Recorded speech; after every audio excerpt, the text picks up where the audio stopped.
එන හැම දිනකටම පෙරවන් සරණයි මහා සංඝරත්නයේ අවසරයි. අපි සංගීති සූත්‍රයේ මේ 6 ගානේ තියෙන ඒවා කතා කර හිටියේ. ඉතින් ඒ අනුව අද අපිට කතා කරන්න තියෙන්නේ මේ 7 ඒවා. ඔව් 6 ඒවා කරලා ඉවර කළා. දැන් 7 ගානේ තියෙන ඒවා තමයි සාකච්ඡා කරන්න තියෙන්නේ. දැන් සරියුත් මහ රහතුන් වහන්සේ දේශනා කරනවා ඒ දන්නා දක්නා වූ අරහත් සම්මා සම්බුදුරජාණන් වහන්සේ ධර්ම 7 ගානේ මනාකොට දේශනා කළා තියෙනවා. ඒවා සමගියෙන් සංගායනා කළ යුතුයි කියලා. එහෙම කිරීම දෙවි මිනිසුන්ට යහපත පිණිස පවතිනවා කියලා. කවර ධර්ම 7ක්ද කියලා මෙන්න මේ ධර්ම 7 කියනවා. මොනවද? ආර්ය ධන 7ක් කියනවා. සද්ධා ධනය, සීල ධනය, හිරි ධනය, ඔත්තප්ප ධනය, සුත ධනය, ඡාග ධනය, ප්‍රඥා ධනය කියලා. ධන 7ක්. Everyone, everybody, so we are continuing the reading of the Vijayanikkaya. All this course is chanting together Sutta 33. We came to the 7 kings.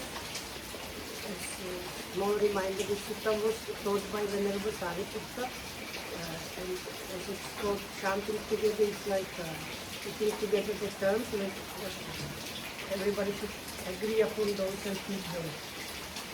So here is the refrain that precedes and ends every section.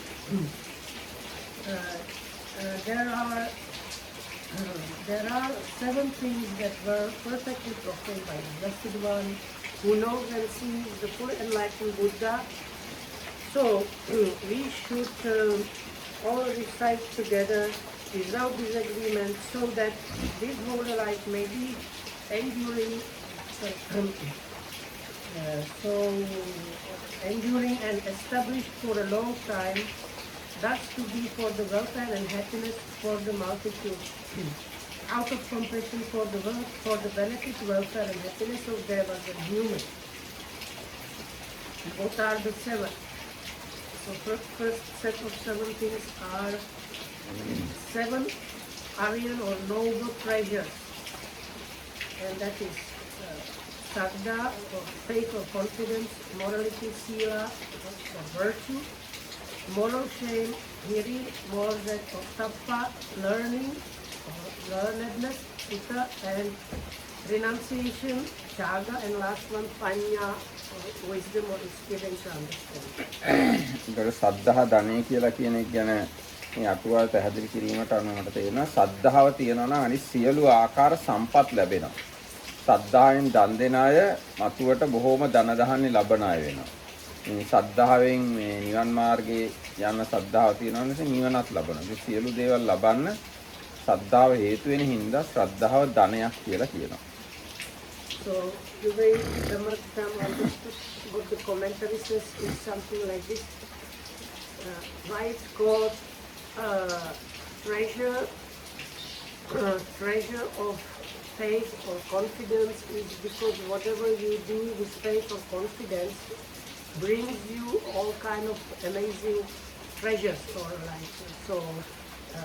If you give this confidence or observe your sila or even practice the Eightfold Noble Path, because of the faith, it will give you the benefits that are there. දැන් මෙතන සද්ධාව කියලා කියන්නේ නිකම් පැහැදීමක් නෙවෙයි බුදුන් දහම් සංගුණ කෙරෙහි තියෙන පැහැදීමට තමයි සද්ධාව කියන්නේ. So here of course the Saddha does not mean any kind of faith or confidence. Here it's the specific faith in the Buddha or confidence in the Buddha, Dhamma and Sangha. දැන් බුද්ධ ධම්ම සංඝ තුන්වන් කෙරෙහි සද්ධාව තියන අය බුදුරජාණන්සේ දේශනා කළා තියෙන හින්දා දන් දෙනවා. දන් දුන්නාම එහි විපාක වශයෙන් ඒගොල්ලන්ට ආපසු ලැබෙනවා දෙන දේවල්. So because the Buddha explained in the Dhamma things about giving and the results of giving, people having faith or confidence in the Buddha and his teachings, they practice generosity, they give, and as a result, they get the result that happen when you practice or do generosity. ඒ වගේම බුදුරජාණන්සේ කෙරෙහි ශ්‍රද්ධාව තියෙන හින්දා බුදුරජාණන්සේ කිව්වයි කියලා සීල් රකින්නවා. ඒ වගේම භාවනා කරනවා. ඉතින් ඒවට අනුකූල සැප විපාක ලැබෙනවා. So likewise for virtue or observing the precepts and meditations. So, because we have the instruction from the Buddha about the precepts, what that means, and how to observe them, and what are the results. People out of faith in those Buddha's words observe the precepts, keep their morality or virtue, and accordingly they reap their results. Likewise for meditation. Again, the Buddha explained about meditation, and people out of faith in the Buddha's words practice meditation and get the results accordingly. දැන් මේවා ආර්ය ධන කියලා කියන්නේ මේ දැන් සාමාන්‍ය මිනිස්සු ධනෙ කියලා කියන්නේ සල්ලි, රත්තරන්, මැණික් ඒවා, ඉඩම්, ගෙවල්, වාහන ඒවා. හැබැයි ආර්ය ධනය වශයෙන් කියන්නේ මේ හත. Normally what is considered as treasure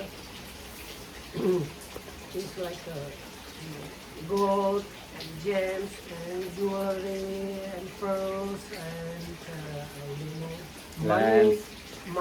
money, land, fame. Oh. So all these things are considered as treasure, or some like extremely rare things, like if you get very rare postcards that can like cost like millions and stuff like that, they are like considered as treasures.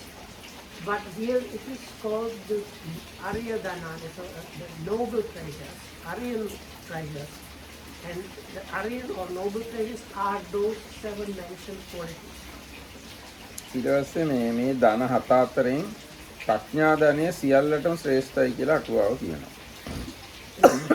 Out of these 7, the last one mentioned that panya or wisdom or experience or understanding is the like the best or the topmost, the most sublime one.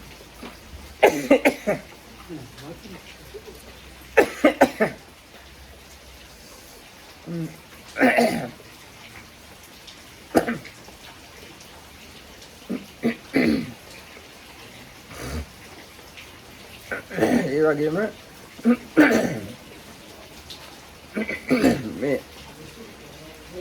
මේ ධන හතම ලෞකික ලෝකෝත්තර මිශ්‍රව කියලා තියනවා කියලා අටුවාව කියනවා. ඒ කියන්නේ මේ ධන හත තියෙනවා නම් එයා ලෞකික වශයෙන් සැපවත් වෙනවා, ලෝකෝත්තර සැපත් ලබනවා. So these 7 are in treasures, noble treasures. They are mixed with both the worldly and the supramanda. Meaning those 7 noble treasures will give you positive results on the world level, as well as help you to attain the supramanda. මේ ධන හත තියෙනවා නම්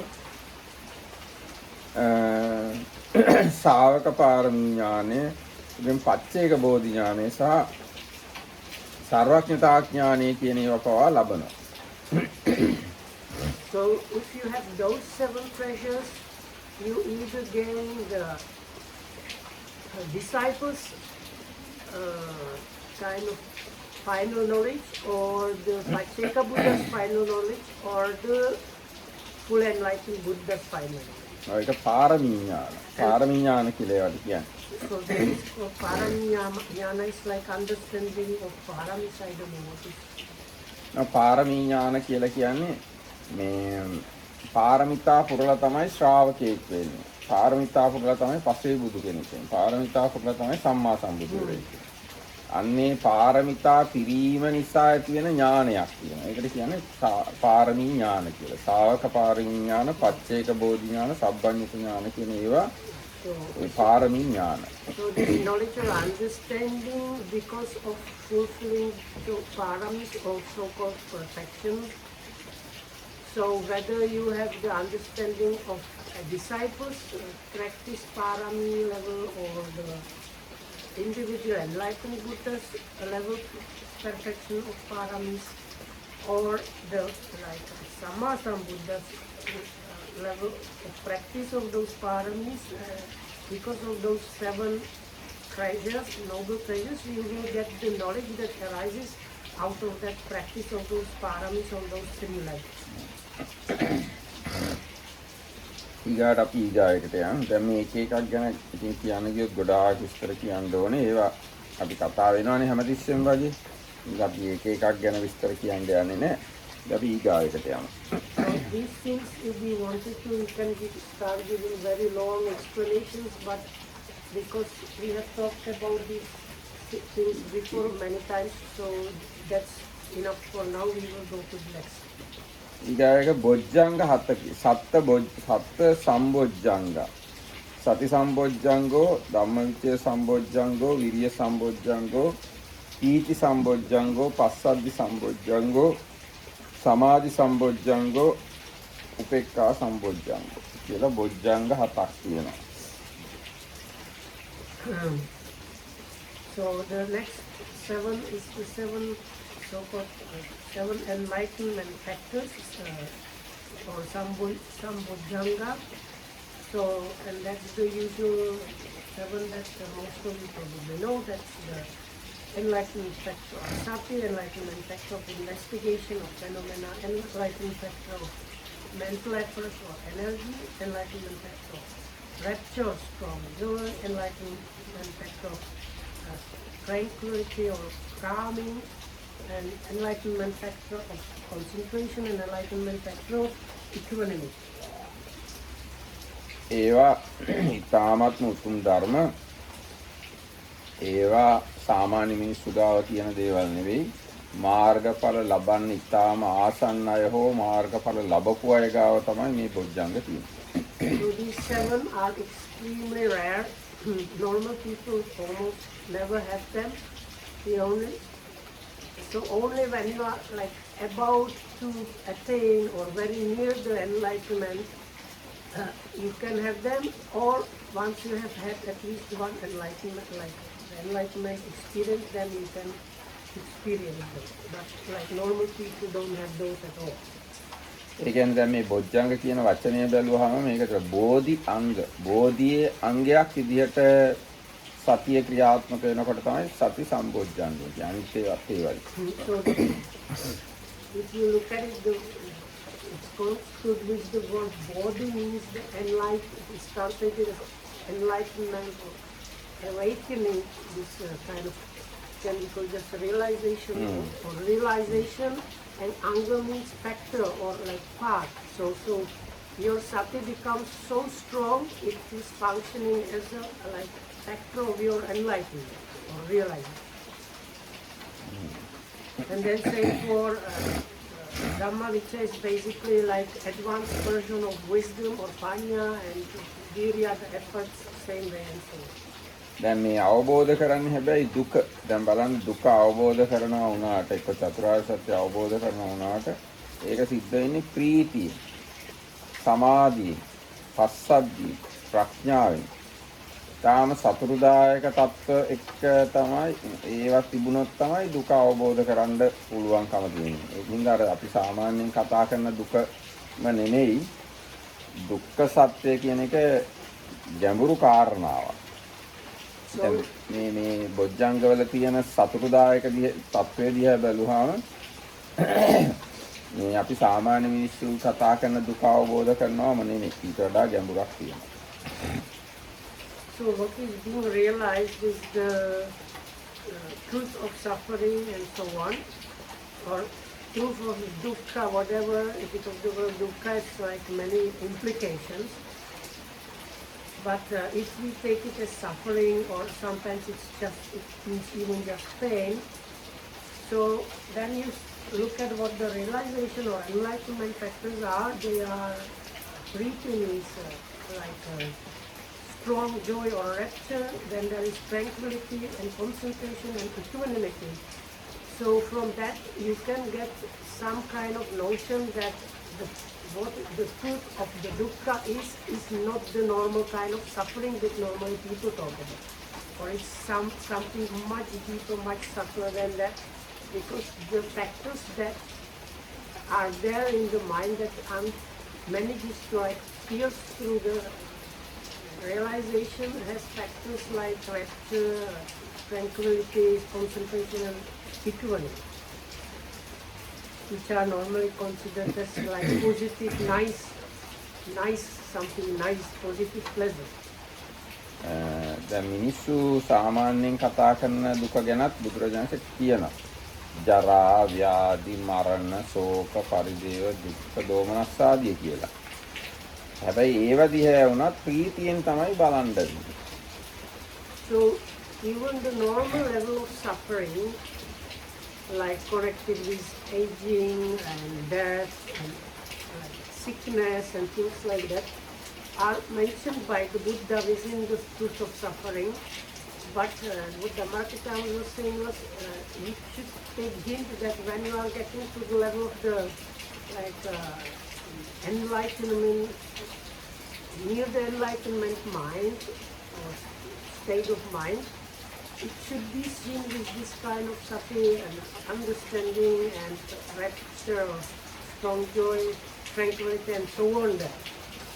So not like in a depression way. So ඒකයි මට කියන්න ඕනේ. ඒක මේ කනගාටුවෙන් ශෝකෙන් දුක අවබෝධ කරන්නේ නැහැ. දුක අවබෝධ කරන්නේ ප්‍රීතියෙන්, පස්සද්ධියෙන්, සමාධියෙන්, උපේක්ෂාවෙන්, සිහියෙන්, ප්‍රඥාවෙන්. එහෙම තමයි දුක අවබෝධ කරන්නේ. I think so it might be like a warning for people that are on the depression side and they sometimes feel that the Buddha talks about these things and they feel like their depression has been stamped by the Buddha, but their mind is definitively not like mindful and understanding and joyous and concentrated and so on. දැන් ඊකමට මෙහෙම හිතන්නකෝ. දැන් බුදුරජාණන්සේ බුදු වෙන වෙලාවේ දුක අවබෝධ කළානේ. ඒ බුදු වෙන වෙලාවේ බුදුරජාණන්සේට කිසිම කනගාටුවක්, ශෝකයක්, ලෙඩක්, දුක්ඛිත බවක් තිබුණා කියන්නේ දෙයක් නැහැ. තාමත්ම ප්‍රීතියෙන් සතුටින් මේ බොජ්ජංග වඩලා තමයි දුක අවබෝධ කරගත්තේ. ඒකෙන් කාරණාවක් තේරුම් ගන්න පුළුවන් දුක අවබෝධ කිරීම. Like if you consider the Buddha himself sitting under the Bodhi tree, experiencing the enlightenment or getting the enlightenment, at that point his mind was also like that.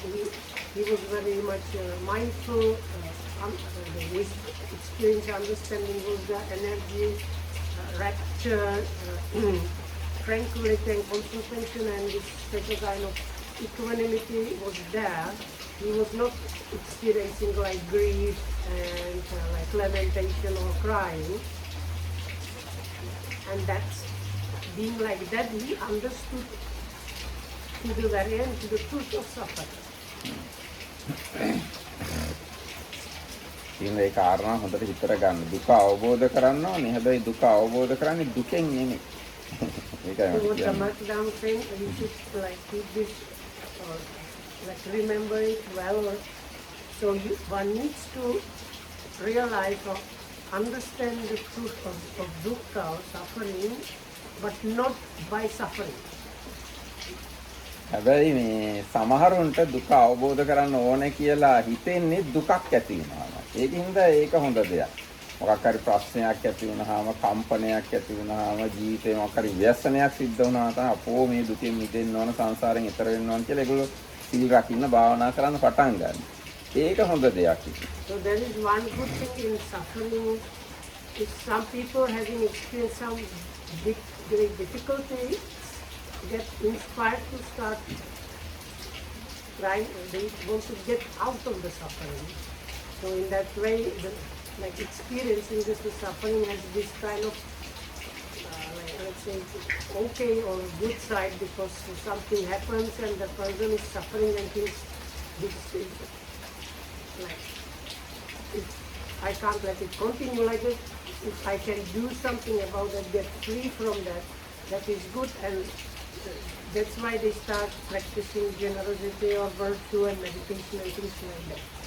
දැන් බුදුරජාණන්සේ කාලෙත් එහෙම වෙලා තියෙනවා. දුකටපත් වීම නිසාම දුකෙන් මිදලා තියෙනවා. දැන් කිසා ගෝතමී, පටාචාරා, රජ්ජුමාලා ඒගොල්ලෝ දුකටපත් වෙලා ඒ දුකම පදනම් වෙලා තමයි දුකෙන් මිදලා තියෙන්නේ. So there were examples like that even already in the Buddha's time. The stories of Kisa Gautami, that's the lady whose child died and she was trying to find a cure for the that child.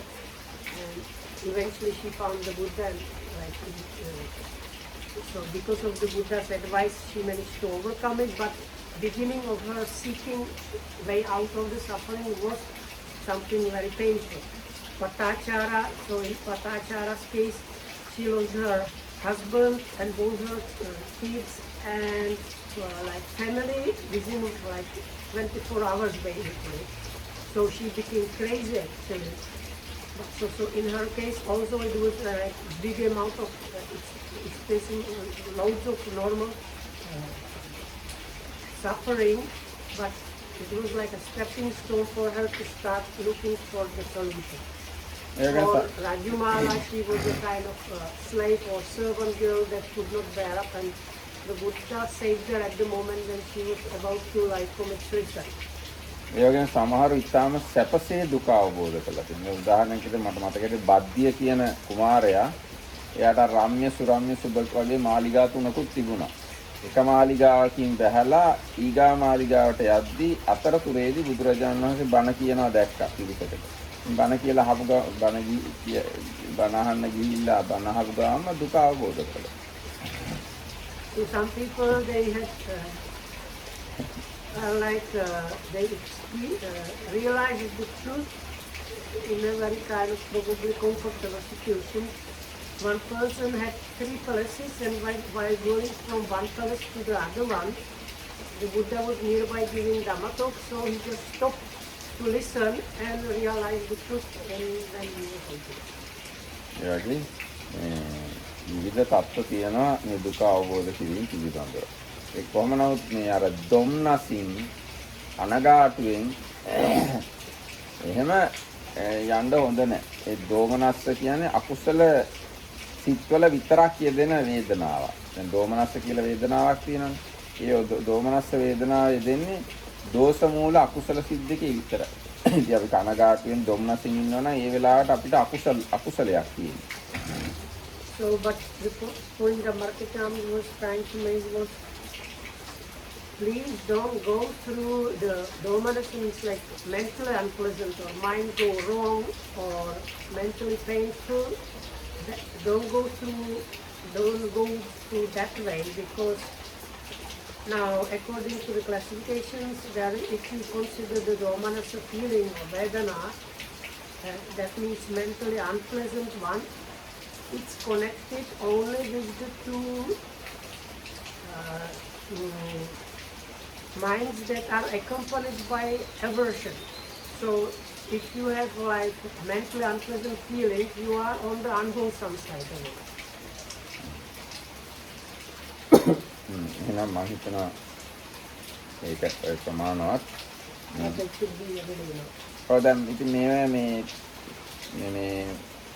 විස්තර තව චුට්ටක් කිව්වොත් දැන් සති සම්බොජ්ජංගය කියන තැන තියෙන්නේ සතර සතිපට්ඨාන. ධම්මවිචය සම්බොජ්ජංගය කියන තැන තියෙන්නේ ප්‍රඥාව. විරිය සම්බොජ්ජංගය කියන තැන තියෙන්නේ සතර සම්‍යක්ප්‍රදාන වීරිය. පීති සම්බොජ්ජංගය කියන තැන තියෙන්නේ පීති චෛතසිකය. පීතිය. අර අපි කියන විතක්ක විචාර පීති සුඛ පීති චෛතසිකය. පස්සද්ධි සම්බොජ්ජංගය කියන තැන තියෙන්නේ පස්සද්ධි කියන චෛතසිකය. ඊට පස්සේ සමාධි සම්බොජ්ජංගය කියන තැන තියෙන්නේ ධාන 4. උපේක්ඛා සම්බොජ්ජංගය කියන තැන තියෙන්නේ උපේක්ෂා වේදනාවෙම එක්තරා ස්වරූපයක්. මේකට කියන්නේ తත්‍ර මජ්ජත්තතා චෛතසිකය. උපේක්ෂා 10ක් තියෙනවානේ. මෙතන තියෙන්නේ తත්‍ර මජ්ජත්තතා චෛතසිකය මත මතකයි තියෙන්නේ. So if we consider, so the sati as the enlightenment factor is the sati that is there within the 4 foundations of sati. Then Dhamma Vichaya, the investigation of phenomena, is another, it's like advanced or strong version of panya or wisdom or experience understanding. Virya or mental effort, energy is there defined in the 4 right strivings, and piti or rapture or strong joy is a mental factor that is called like that. Likewise for tranquility. Then samadhi as an enlightenment factor means the 4 jhanas. And upekha, there are altogether 10 kinds of upekha. So according to the Amarakitamri's memory, there is a particular mental factor called tatra majjatatta. The funny literal translation is there in the middleness. So which the enlightenment factor of equanimity has to do with that particular mind factor. කියන්නේ පත්‍රමජ්ජතතාවයෙන් කරන්නේ මට මතකයි හිටියට දේවල් වලට ඉක්මනට ඉස්සරහට යන්නත් නොදී පස්සට යන්නත් නොදී ගානකට පවත්වාගෙන යනවා. දැන් මොකක් හරි එක වැඩක් කරනකොට කට්ටියක් එක එකතු වෙලා එක්කෙනෙක් ඕනකට වඩා වේගෙන් කරන්නයි එක්කෙනෙක් කෙමින් කරන්නයි කියොත් ඒ වැඩේ කෙරෙන්නේ නැහනේ. ඔක්කොමලා එක ගානකට අරගෙන යන්න ඕන. ආන් මේ වගේ වැඩක් තමයි ඒ තත්‍රමජ්ජතතා චෛසිකෙන් කරන්නේ. So there in the middleness, as the funny literal translation suggests, according to the Amarakitamri's memorial notices, its function is kind of not letting anything getting too extreme. So not letting things go too fast, too slow, or too attached, too rejected. You have very balanced, it's like very much balanced out. It's the kind of balancing out factor of the mind. එහෙනම් අපි දැන් ඊගාවකට යමු. සත්ත්‍ය සමාධි පරික්කාර සමාධියට උපකාර සමාධි පරිස්කාර ධර්ම හතක් තියෙනවා. So the next 7 is this 7 requisites or accessories of concentration of samadhi. සම්මාදිට්ඨි සම්මා සංකප්ප සම්මා වාචා සම්මා කම්මන්ත සම්මා ආජීව සම්මා වායාම සම්මා සති. ඒ කියන්නේ ආර්ය අෂ්ටාංගික මාර්ගයේ සම්මා සමාධියට කලින් තියෙන හත තමයි මේ සමාධි පරිස්කාර ධර්ම කියලා කියන්නේ. So the 7 first factors of the Eightfold Noble Path, starting with samadhi, or the so-called right or perfected view, up to the right or perfected sati, are the 7 requisites or accessories of the concentration. ඒ කියන්නේ මේ හත තිබුණොත් තමයි සම්මා සමාධිය ඇති වෙන්නේ. මේ හත නැත්නම් සම්මා සමාධියක් නැහැ. So because when those 7 are there, then the right concentration can arise. Without those, it cannot arise.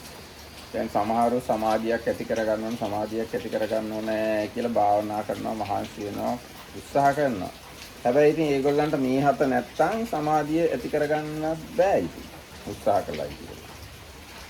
So some people exert themselves so much trying to get concentration, and here we talk about the Samma Samadhi, the right or perfected concentration.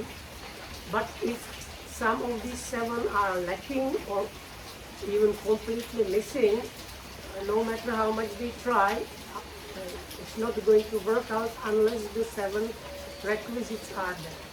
ඒකින්ද කවුරු හරි සම්මා සමාධිය ලබා ගන්න කැමති නම් ඉස්සෙල්ලම මේ හත ලබාගෙන හිටින්න ඕනේ. එතකොට නිකම්ම සම්මා සමාධිය එන්න පුළුවන්. So because of this examples, then if you want to get the right concentration or perfect concentration, you just try to acquire the first 7, and if you manage to do that, then automatically the right concentration will come.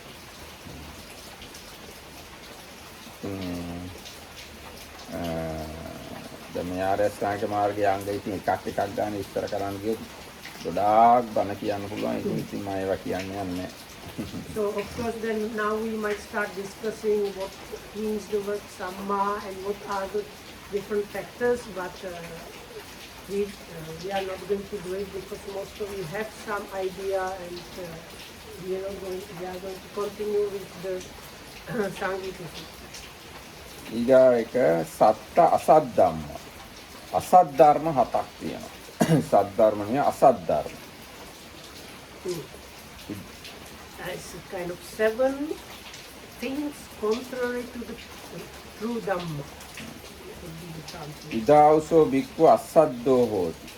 එවැත් මේ ශාසනීය භික්ෂුව අශ්‍රද්ධාවන්තයි. අහිරිකෝ පවට ලැජ්ජා නැහැ. අනොත්තප්පී හෝති. පවට බයක් නැහැ. අපොස්සුතෝ හෝති. ධර්මය අහලත් නැහැ වැඩි. කුසීතෝ හෝති. කම්මැලි. මුට්ටස්සති. සිහි මුලාවෙන් යුක්තයි. දුප්පඤ්ඤ මෝඩයි. මෙන්න මේ හතට කියනවා අසත් ධම්ම කියලා.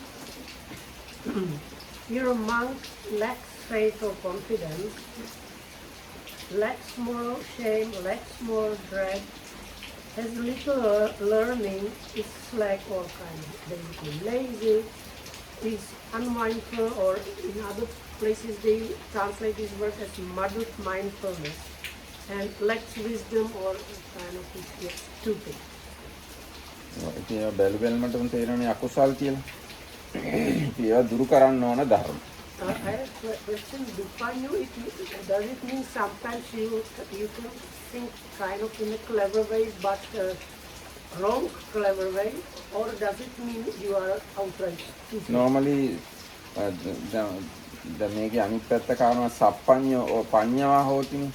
ඒ ප්‍රඥාව කියලා කියන්නේ මුලින්ම ප්‍රඥාව පටන් ගන්න කර්මඵල විශ්වාසයත් එක්ක. කර්මඵල විශ්වාසයෙන් චතුරාර්ය සත්‍ය පටිච්චසමුප්පාද මාර්ග ඥාන ඵල ඥාන ඒ තමයි මේ ප්‍රඥාව කියන එකේ මාර්ගය. So here's a panya, specific kind of Buddhist wisdom or spiritual understanding starts really with the karma and its effect, the result of karma, and then the cause and effect thing and dependent origination about and the Eightfold Noble Path about things like that. එහෙම නැත්නම් දැන් ලෝකේ ඥානවන්ත මිනිස්සු ඉන්නේ. Albert Einstein ඉන්නවා. එක්කෝ කවුද ඉන්නේ තව? ක්‍රිෂ්ණමූර්ති කියලා කියනවා. ඒගොල්ලොත් ඉතින් ප්‍රඥාවන්තයි කියලානේ සමහර කියන්නේ නේ. එක්කෝ ඕෂෝ ඉන්නවා. ඔය එක එක ආගම්වල අය ඉන්නවා. දාර්ශනිකයෝ. හැබැයි ඒගොල්ලන්ගේ ඒ තියෙන ප්‍රඥාව නිවනට යන්නේ නැති හින්දා ඒකට නියම ප්‍රඥාව කියලා කියන්න ඉඩක් නැහැ. So these mentioned people like Albert Einstein or these different known people are in religious persona that are sometimes considered as wise people because their kind of wisdom, whatever it is, or understanding, does not lead to enlightenment. It's not the kind of wisdom or understanding that we are talking about here. ඒ ප්‍රඥාව මේ ජීවිතේට විතරයි. ලබනාත්ම මොකක් වේද දන්නේ. Because with that kind of understanding or intelligence, they might get good results in this life, but we are not, they don't achieve Nibbana or like that, so we cannot say what's going to be in the next life. දැන් අපි තුමු දැන් පරමාණු බෝම්බයක් වගේ හදන කොච්චර දැනුමක් තියෙනවද නේ? ඉතින් පරමාණු බෝම්බයක් වගේ හදුවොත් ඉතින් ලබනාත්ම නොයි නේ. ඉතින් ඒක නියම ප්‍රඥාව කියන්න බෑ. If I try to like the people that were behind the atom bomb, so how much knowledge and understanding and cleverness they must have had. But because of that so-called wisdom, the atomic bombs were created. So from there, probably their karma vipaka for that might not be so great. දැන් වෙන අනිත් ඔක්කොම යුද්ධ ආයුධ හදන්නේ දැන් මේ දවස්වල ඊශ්‍රායලයේ යුක්‍රේනයේ වෙන යුද්ධ බැලුවම ඒවැ පසුබිමේ කොච්චර දැනුමක් තියෙනවද? ඔය මිසයිල් හදන්න, බෝම්බ හදන්න, ඔය යුද්ධ කරන්න විශාල දැනුමක් තියෙනවනේ. මෝඩයෙක්ට ඒව කරන්න බෑනේ. හැබැයි ඒ දැනුම මේ ප්‍රඥාව කියලා අපිට කියන්න විදියක් නැහැ. So right now there are these two big conflicts happening in Ukraine and in Israel or Gaza. So if you think about all the weapons and technology that is used behind those weapons and the technology, is a lot of learning and understanding. But that kind of learning and understanding is really has nothing to do really with the realization of Nibbana. කියන්නේ ප්‍රඥාව කියන්නේ. So this is really the wisdom or a kind of understanding that we talk about is Panya is about the realization of the Four Noble Truths and Nibbana. ඔව් ඒ දැන් Four Noble Truths වලටම යන්න ඕනේ නැහැ. අපි හිතමු මරණින් පස්සේ සුගතියක උපදින්න දැනුම, දිව්‍ය ලෝකයකට යන හොඳ තැනක උපදින්න තියෙන දැනුමවත් ඒ වගේ වැඩ කරන අයට නැහැ කියලානේ කියන්නේ. නිවනට මෙහා. So we don't have to consider that final goal of Nibbana, but even if you just want to have good next life, you wouldn't do all these things. දැන් අර මම දැක්කා මේ ඊශ්‍රායලයේ අයට පුළුවන් මේ අර අපි එක්ස්රේ වලින් බලනවා වගේ අර හමාස්ලාගේ ටනල් බලන්න පොළොව යට තියෙන ඒවා මේ බලන්න පුළුවන් මේ ගොඩබිම උඩ ඉඳගෙන යට තියෙන ටනල් බලන්න පුළුවන්. ඒකට ඒගොල්ලෝ මේ කැමරා ඒවා දිනු කරලා තියෙනවා. ඒ වගේ දෙයක් කරන් කොච්චර විශාල දැනුමක් තියෙනවද? හැබැයි ඒ දැනුම තිබ්බයි කියලා සුගතියට යන්නවත් බෑ.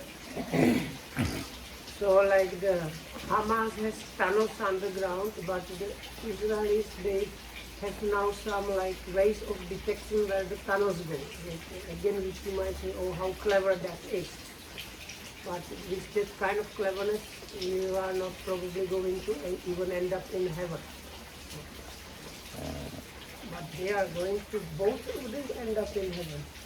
Because one of them killed for Yahweh, and the other one killed for Allah, and both of them end up in heaven. yes. හරි දැන් එතකොට ඊගා එක බලමු. සත්ත සප්පුරිස ධම්මා කියලා තියෙනවා. ඕ අර කිව්ව ටිකේම අනිත් පැත්ත. ඉදාවසෝ බික්කු ධම්මඤ්ඤූච හෝති අත්තඤ්ඤූච. නෑ සත්ත සද්ධම්මා. ඉදාවසෝ බික්කු සද්දා හෝති හිරිමා හෝති ඔත්තප්පී හෝති බහුසුතෝ හෝති ආරද්ධ විරියෝ හෝති උපට්ඨික සති හෝති පඤ්ඤා හෝති. මේ සද්ධර්ම හතක් තියෙනවා මොනවද? මේ ශාසනයේ භික්ෂුව ශ්‍රද්ධාවෙන් යුක්තයි, පවට ලැජ්ජාවෙන් යුක්තයි, පවට බයෙන් යුක්තයි, බහුසුතයි, ආරම්භ වීර්යයෙන් යුක්තයි, සිහිය එළඹ සිටිනවා ප්‍රඥාවන්තයි. So the seventh right practice is good Dhamma.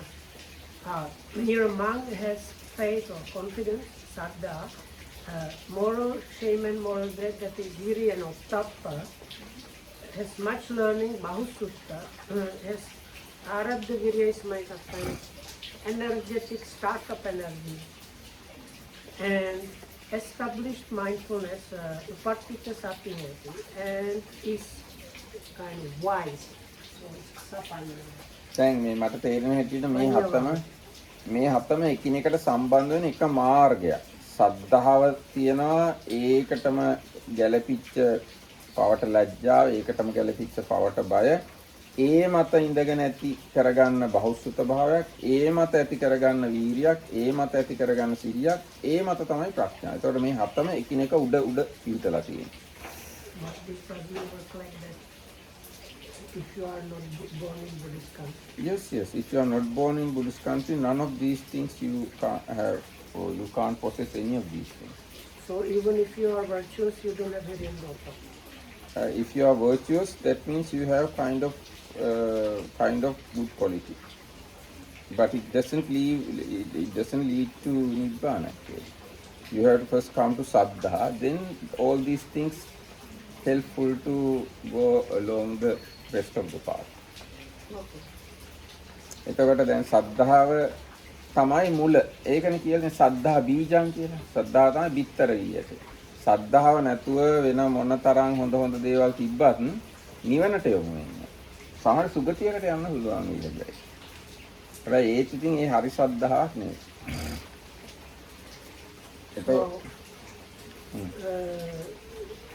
You need the saddha to put those things towards Nibbana. Basically, what the Dhamma Saddha is faith or confidence. Confidence in the Buddha, Dhamma and Sangha. So that's kind of like you might like be naturally virtuous and think what is really trying to figure out what is happening, but only once you get the Buddha's message and realize this is what it is about, then all these things start like falling into place and working together. හැබැයි මේ ධර්මම කිසියම් මේ නරක පැත්තකටත් යවන්න පුළුවන්. ශ්‍රද්ධාව කියලා කිව්වම අපි කියමු දැන් කවුරු හරි මේ රොකට් සයන්ස් ගැන ගොඩාක් ප්‍රසාදයක් තියෙනවා. නැත්නම් කොහොමද කියන්නේ? පරමාණු ගැන ශ්‍රද්ධාවක් ඇල්බර්ට් අයින්ස්ටයින්ව අදහනවා. එයා හොඳට ඒක ඉගෙන ගන්නවා. ඊට පස්සේ එයා ඒක ගැන බොහොම ගෞරවයෙන් ඒ විද්‍යාඥයෝ ගැන බොහොම ලැජ්ජාවෙන් බයෙන් ඒවා හොඳට බහුසුත වෙනවා ඒක. ගොඩාක් ඉගෙන ගන්නවා ඒ දැන්. ඊට එයා ගොඩාක් වීරියෙන් ඉදි මරාගෙන මේ ඒවා කරනවා. බෝම්බ හදන්නත් ඉගෙන ගන්නවා නිදි මරාගෙන. එයා හොඳට ඒකට සිතත් යොමු කරගෙන ඉන්නවා, හිත එකඟ කරගෙන ඉන්නවා මේ වැඩේටම. ඉතින් එයාට ලොකු දැනුමකුත් තියෙනවා. ඒක නිකන් ප්‍රඥාව කියලා කිව්වොත් ඒ පැත්තෙන් බලුවොත් ලොකු දැනුමක් තියෙනවා එයාට. හොඳට ඒ ගැන කල්පනා කරන්න ඕන. බෝම්බ හදන්න පුළුවන්, පරමාණු බෝම්බ හදන්න පුළුවන්, පරමාණු බෝම්බ පුපුරවන්න පුළුවන්, පරමාණු බෝම්බ ප්‍රවාහනය කරන්න පුළුවන්, පරමාණු බෝම්බ ගැන සියල්ල දන්නවා. ඒතකොට ලොකු ඥානයකුත් තියෙනවා. ඉතින් ඒකටත් මේ සද්දා හිරි ඔත්තප්ප බහුසුත ආරද්ධ උපට්ඨිත සති පඤ්ඤා කියන වගේ එකක්. ඒවා නෙවෙයි. ඒ වගේ එකක් තියෙන්න පුළුවන්. ඒ පැත්තේ උනත් කෙලවරකට යන්න. ඒ ශේස්ත්‍රේ. You can have things that are seemingly similar, working for other things, even kind of not so good things. So, let's say you are interested in kind of nuclear fusion and stuff like that. And because of that, you hear about this Mr. Oppenheimer, and you start like associating and treating him nicely and learning these things. So then you exert your energy and like your mind immerse or like keep towards learning those things. As a result, you get very big understanding of like how to make an atom bomb and rockets for that and stuff. ඒ වගේම මේ හොඳ පැත්ත ගත්තොත් බුදුරජාණන් වහන්සේක තුනුරුවන් කෙරෙහි සද්ධාව, පවට ලැජ්ජාව, පවට බය, ඒ වගේම ත්‍රිපිටක ධර්මයේ අටුවා ටීකා ඒවා ගැන ලොකුවට දැනගන්න එක, බහුසුත වෙන එක. ඒ මත ඉඳගෙන සමත විපස්සනා වඩන එක. ඒ මත ඉඳගෙන සතර සතිපට්ඨාන වඩලා ඒ මත ප්‍රඥාවන්ත වෙලා නිවනට යන්නත් පුළුවන්. එක්ක මරණින් පස්සේ සුගතියකට දිව්‍ය ලෝකයකට යන්නත් පුළුවන්. But if you consider the like Buddhist path, so you have confidence in the Buddha, Dhamma, and Sangha. As a result, you have kind of more breadth fear of wrongdoing, and that is like internal and external based. And as a result, you learn the Tripitaka commentaries and the sub-commentaries quite a lot, and then because of that you apply yourself towards the practice, especially developing your tranquility and insight. With that, the four foundations of sati start working, and with that you get the kind of experiential wisdom or understanding which can help you to realize Nibbana in this very life, or at least after that it might help you to go to some good destination.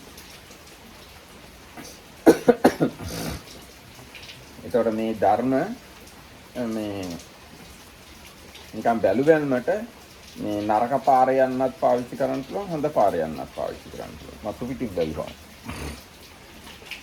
So in some way, if you take these things and twist them in the kind of using similar things for the bad reasons, you can achieve the similar kind of attitudes, some like unwholesome things, but if you use those things properly, you can achieve the highest things. Yes, anyway, because of what the Dhamma.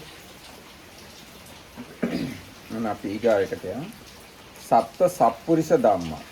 සත්පුරුෂ ධර්ම හතක් තියෙනවා. ඉදාවසෝ බික්ඛු ධම්මඤ්ඤෝච හෝති අත්තඤ්ඤෝච අත්තඤ්ඤෝච අත්තඤ්ඤෝච මත්තඤ්ඤෝච කාලඤ්ඤෝච පරිසඤ්ඤෝච පුග්ගලඤ්ඤෝච. ඒ කියන්නේ මේ ශාසනයේ භික්ෂුව මොනවද මේ සත්පුරුෂ ධර්ම 7 කියන්නේ? ධම්මඤ්ඤු ධර්මය දන්න කෙනෙක් වෙනවා. අත්තඤ්ඤු ඒ ධර්මයේ අර්ථය දන්න කෙනෙක් වෙනවා. අත්තඤ්ඤු තමන්ව දන්න කෙනෙක් වෙනවා. මත්තඤ්ඤු ප්‍රමාණය දන්න කෙනෙක් වෙනවා. කාලඤ්ඤු සුදුසු කාලය දන්න කෙනෙක් වෙනවා. පරිසඤ්ඤු පිරිස දන්න තමන් කාත් එක්කද ඉන්නේ මොන පිරිස එක්කද කියලා දන්නවා හරිය. පුද්ගලඤ්ඤු තමන් කාවද ආශ්‍රය කරන්න කියලා පුද්ගලයාව දන්න. ඒක එහෙම නැත්නම් ආශ්‍රය කරන්න හොඳ නැති පුද්ගලයෝ කවුද කියලා දන්න. ආන්න ඒවා සත්පුරුෂ ධර්ම 7ක්. අපි සත්පුරුෂයෝ නම් මෙන්න මේ දැනුම අපිට තියෙන්නට ඕන. මේ ලෝකේ ජීවත් වෙනවා. There are 7 qualities of a true man. And good person. So here a monk is knower of the Dhamma, knower of the meaning, knower of self, knower of moderation, knower of the right time, knower of groups or like assemblies or groups of people, and knower of different kind of persons. ඒව එක එක විස්තර කරලා තියෙනවා. එතකොට ඒක විස්තර කරනවා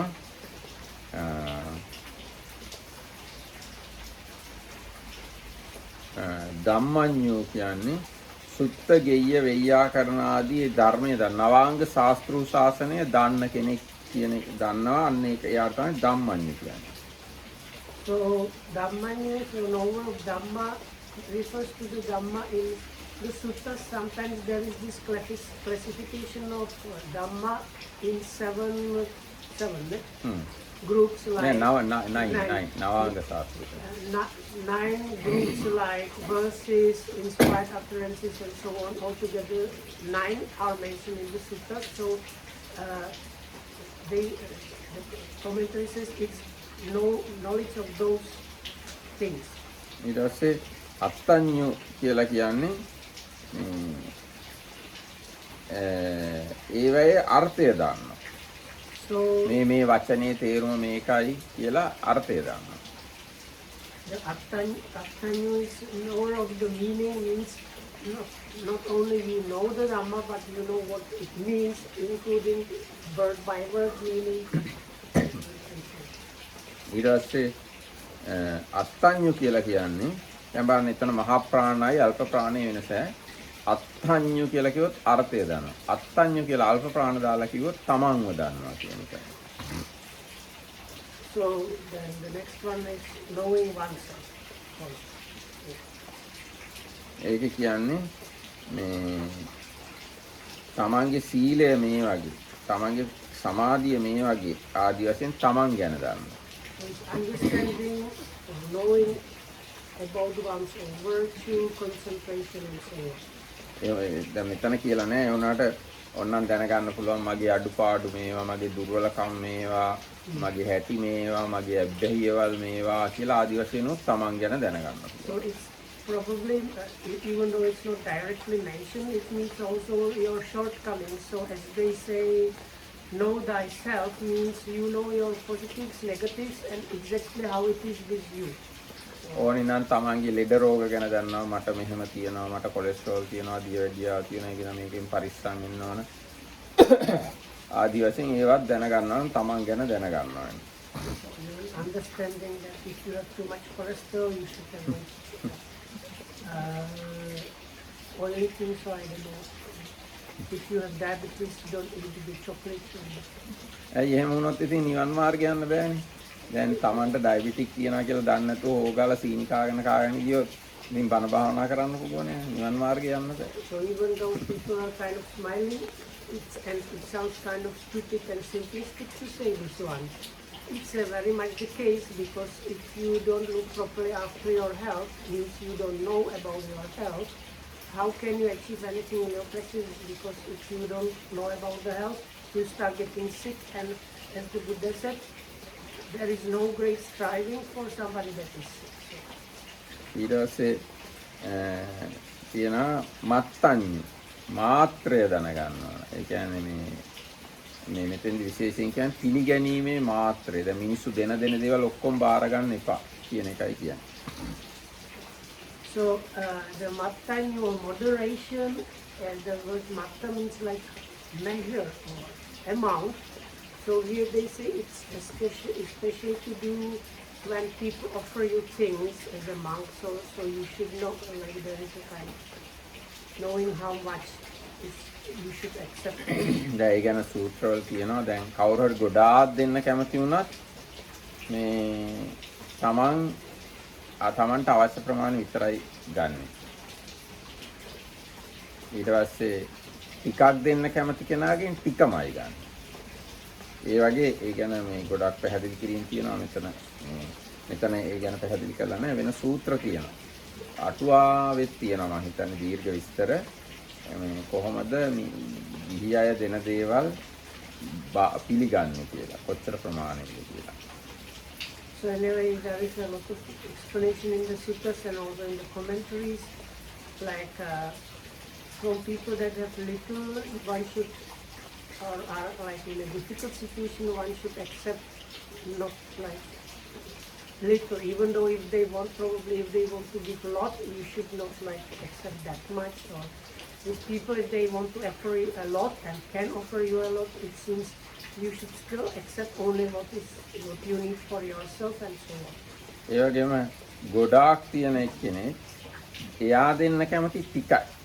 එතකොට අපි බාර ගන්න ඕන ටිකයි. ගොඩක් තිබුණයි කියලා අපි ගොඩක් ගන්න යන්න හොඳ නැහැ. So then if somebody is rich but is willing to offer little, still you just should try to accept only little. ඒ වගේ. අන්න ඒ වගේ ඒ ප්‍රමාණය දන්නවනේ ඒක තමයි මත්සන්‍ය කියන්නේ.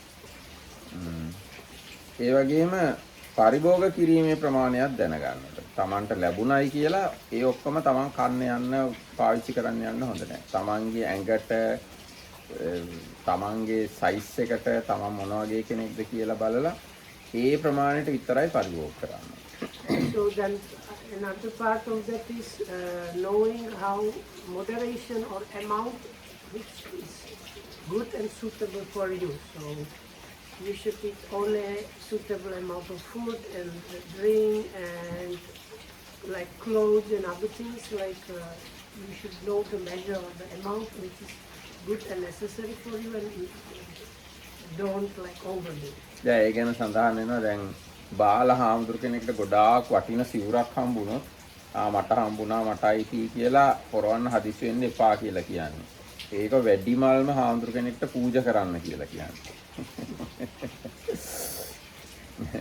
So there is this story where a junior monk somebody gives him or offers to him very valuable, very nice robe. So this junior monk should not put it on thinking, oh, I have this nice robe that's so cool. Firstly, the junior monk should go and try to offer this robe to some senior monks, and only if they don't want it, then probably not. අන්න ඒ වගේ. ඊට පස්සේ කාලඤ්ඤ කියලා එකක් තියෙනවා. කාලය දැනගන්න. මෙම කාලයේ උදෙසීමට, මෙම කාලයේ පිළිවිසීමට, මෙම කාලයේ භාවනාවට, මෙම කාලයට මෙම කාලයේ අධිගමයට මෙසේ කාලය දැනීමේ කාලඤ්ඤ වේ. ඒ කියන්නේ දැන් මේ වෙලාවේ මේ ඉගෙන ගන්න ඕනේ. පාඩම් මේ ඉගෙන ගන්න ඕනේ. නැත්නම් අහ ගන්න ඕනේ. මේ කාලේ භාවනා කරන්න ඕනේ. ආදී වශයෙන් ඒ වෙලාව තේරුම් ගන්නට ඕනේ. So knowing the time means kind of being organized and knowing the proper time. So like knowing this is good time to study, and then you should study. So this is the time to meditate, so then you meditate and so on. ඒක කියනවා තව This is එහිද the time to go, like if you need to travel, so this is the proper time. මේ ඉස්සර කාලේ රාතුන් වහන්සේලා ගොඩක් ඉන්න කාලේ වෙච්ච විදිය මෙහෙමයි. එහිදී වසර 5ක් උදෙසන කාලයයි. අවුරුදු 5ක් ඉගෙන ගන්න ඕනේ. දැන් උපසම්පදා වුණාම ආම්තු කෙනෙක් අවුරුදු 5ක් ගුරුවරයෙක් යටතේ ඉගෙන ගන්න ඕනේ. දස වසරක් පිළිවිසින කාලයයි. ඊට පස්සේ අවුරුදු 10ක් ඉගෙන ගත්ත දේවල් ගැන ප්‍රශ්න කරන්න ඕන. අහ ගන්න ඕන තව. So those days when there were many arahats, it was supposed to go this way. First 5 years after your ordination, it's the time for you to study or learn from your teacher. Then the next 10 years are there to kind of ask, like clear any problems about the things you have learned. එහෙම නැත්තම් මෙහෙමත් කරලා තියෙනවා. අවුරුදු 10ක් ඉගෙන ගන්න කාලේ. අවුරුදු 20ක් විමසන කාලේ. Or 10 years is the learning and 10 years is the... Not 20. that, you mean altogether 30? Yes, this is the way I understand. Ah, okay. Because it seemed to me that the 20 was like... Okay, so it is either 10 years learning and then another 20 years asking, or another 10 years asking. එතකොට එහෙම ක්‍රමයක් පිළිච්ච හින්දා තමයි අටුවා සහිත ත්‍රිපිටකය ඔක්කොම මතක තියාගෙන හිටියේ ඒ කාලේ ආනන්දතුමෝ. So it's because of this style that the monks were able to keep all these things in memory. Tripitaka. I mean, it's like Tripitaka and commentaries. Yes. දැන් මිහිඳු මහරහතුන් වහන්සේ ලංකාවට ඔක්කොම ත්‍රිපිටකය අටුවා කටපාඩමින් ඉගෙන ආවේ. ඒ එහෙම පුළුවන් නේ උන්වහන්සේලා මේ වගේ ක්‍රම පාවිච්චි කරලා ඉගෙනගෙන තියෙනවා. So it is because there is the Venerable Mahinda, who brought Buddhism to Sri Lanka, brought all the Tripitaka in the mind, not any books. And it was possible because they were following this kind of style. ඒ කියන්නේ ත්‍රිපිටකයයි අටුවායි. Not only Tripitaka. Tripitaka together with commentaries brought to Sri Lanka by the mind. එතකොට ඉන්පසු භාවනා කර්ම කළ යුතුයි. ඊට පස්සේ භාවනා කරනවා. අවුරුදු ගාණක් හොඳට ඉගෙනගෙන තව අවුරුදු ගාණක් හොඳට අහලා ඒක පැහැදිලි කරගෙන ඊට පස්සේ භාවනා කරන්න. So only after that you start meditating. එතකොට ආයි භාවනා ගැන මොකුත් ප්‍රශ්නයක් නැහැ. තමන්ම දන්නවා මොකද්ද කරන්න ඕන කියලා. Because the explanation is then after so many years of like just memorizing and clarifying, then you don't really need any guidance because already you yourself know what to do. එහෙනම් මෙතකින් අපි සමාප්ත කරමු. මොන දෙනාටම පිටුවන් සරණයි. So we are going to finish now. We will all be there and have to thanks for